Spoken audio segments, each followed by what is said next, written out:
In this video, we will look at how to go from this standard starting grid to this report with fully customized layout and formatting by using FluenceXL formula.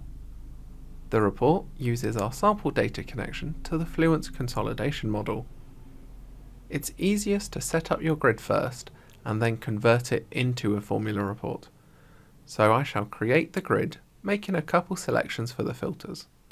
On columns, I have nested the scenario within the monthly and year-to-date figures so I can see my actual and budget for each time slice. I shall then choose the accounts to display on row. I want to see my net income and what makes it up.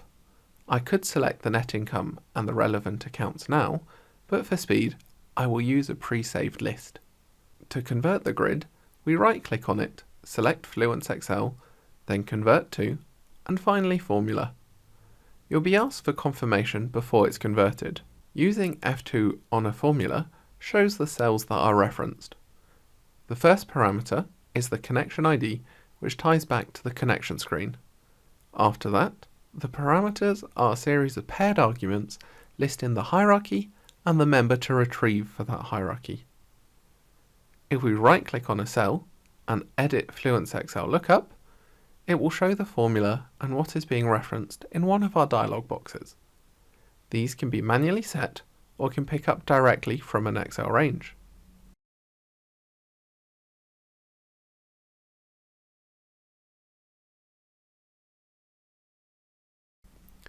With formula reports, you have complete control over the layout of the report, so we can insert some columns in between my monthly and year-to-date views to make space for calculations.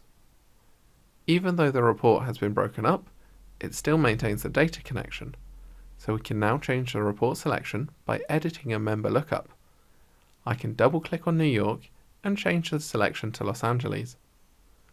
You'll see all figures change, even the year-to-date figures, which we moved away from the main area of the report. The report is now made up of simple Excel cells, so I can easily add in normal Excel calculations to calculate the variance both in value and percentage.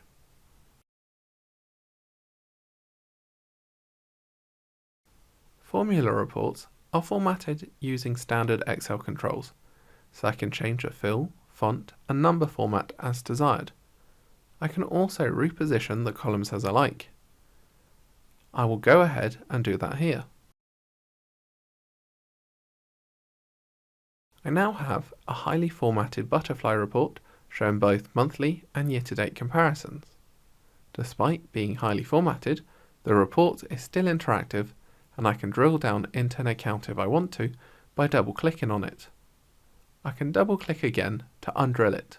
Formula reports can be easily replicated to produce result workbooks using the Propagate across sheets feature. This allows me to select different filter values and create a report for each selection I want. This is very useful to quickly share results with region controllers, for example. So here I can create a new workbook for my USA entities.